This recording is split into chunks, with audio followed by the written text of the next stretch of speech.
अस्सलामुअलैकुम everyone, welcome back to my channel. This is Aruba Ismail. और आज मैं यहाँ पर एक और इम्पॉर्टेंट टॉपिक बोल सकते हैं या एक अच्छा टॉपिक बोल सकते हैं या ज़रूरी टॉपिक बोल सकते हैं जिस पर हम लोग बात नहीं करते हैं लेकिन हमें करनी चाहिए। ये टॉपिक है आजकल आप लोग मैं जो हूँ ये इन लॉज ससुराल वाले वीडियोस इस सीरीज़ में घुसी हुई हूँ।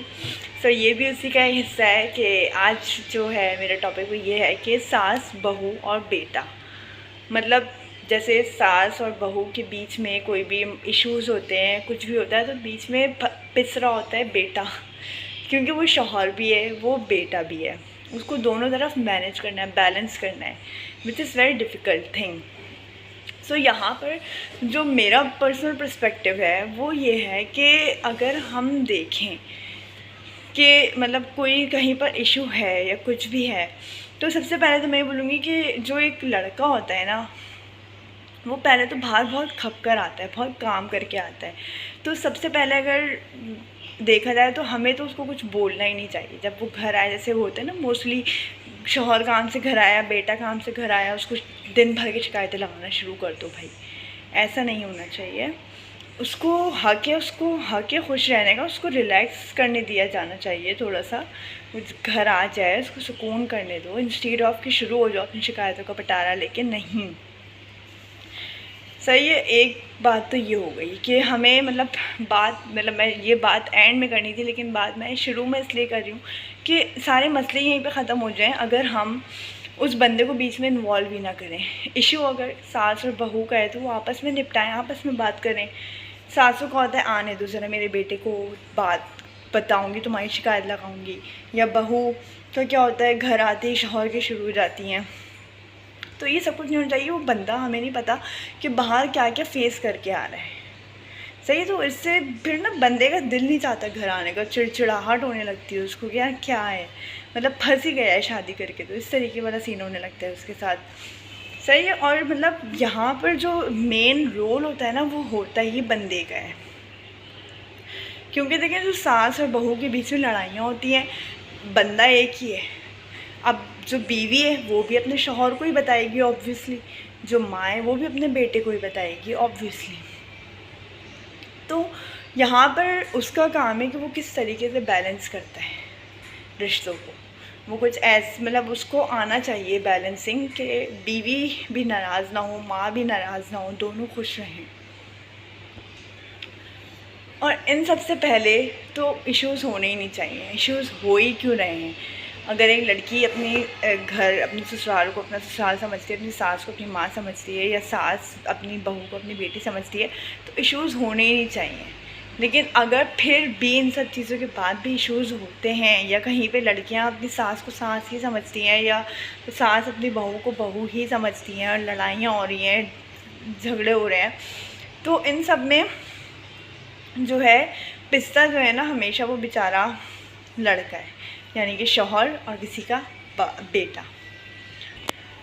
बहुत जगहों पर तो मैंने ये भी देखा है कि जो शौहर होते हैं वो अम्माओं की बातों में आके बीवी को सबके सामने झड़क देते हैं, which is wrong, very wrong. यार डूड, आप उसके दिल से उतर जाते हो जब आप ऐसा कुछ करते हो। तो क्योंकि देखो, एक लड़की भी अपना सब कुछ छोड़ के आई हुई है सिर्फ आपके आसरे पर, आपके घर में।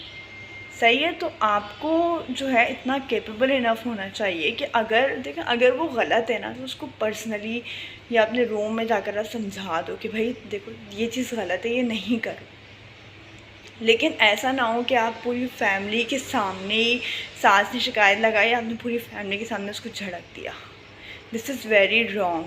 अगर वो गलत है तब भी रॉन्ग, और अगर वो सही है तब तो बिल्कुल ही रॉन्ग। क्योंकि ऑब्वियसली आपको नहीं पता, आप घर से बाहर हो, आपको नहीं पता कि क्या हो रहा है पूरे दिन पीछे घर में।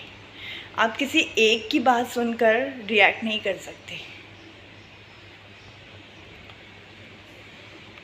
और इसके अलावा ये भी हो सकता है कि अगर एक लड़की है तो वो कुछ भी हो रहा है, पूरे दिन में कुछ भी हो रहा है, सास से लड़ाई हो रही है, किसी से भी लड़ाई हो रही है, कुछ ससुराल में कोई इश्यूज़ हैं, तो या तो वो उसको बहुत केयरफुली हैंडल कर ले। अगर वो नहीं कर सकती है कुछ भी, तो ऐसे मतलब वो ये ना करे कि वो जाके शौहर को शिकायतें लगाना शुरू कर दे।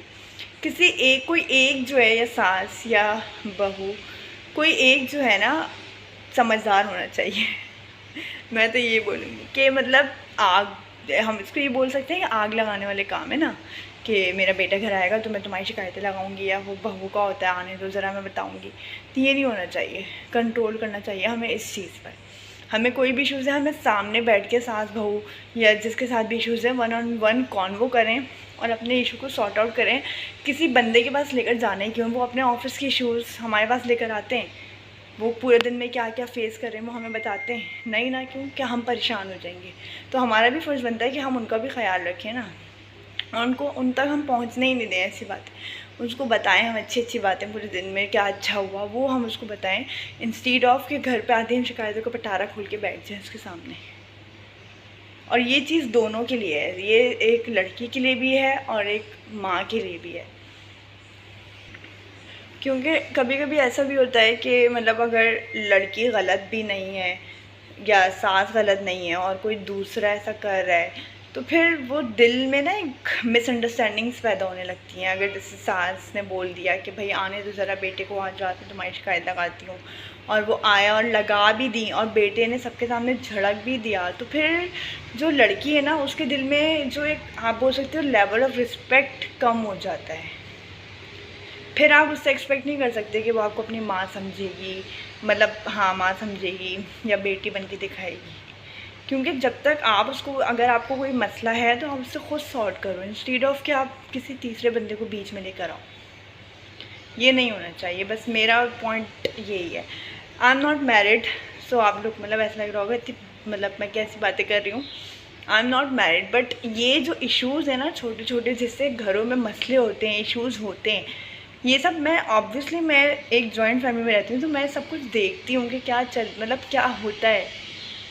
तो उस बेसिस पे मैं बात करती हूँ, और उसके बाद मैं अपना पॉइंट ऑफ व्यू होता है कि क्या होना चाहिए, क्या चीज़ सही है और क्या चीज़ गलत है, उस चीज़ पे बात करती हूँ। तो मेरा पॉइंट सिर्फ यही है कि हमें जो है, जो शौहर है या किसी का बेटा है, उसको पिसना नहीं है, उसको जो है मतलब बहू को भी ख्याल रखना है, माँ को भी ख्याल रखना है, और आपस में वैसे तो लड़ाई नहीं, प्यार मोहब्बत से रहें। प्यार मोहब्बत से रहने में क्या एक बुराई है, कोई बुराई नहीं है, बहुत अच्छा होता है, सब कुछ सीन होता है।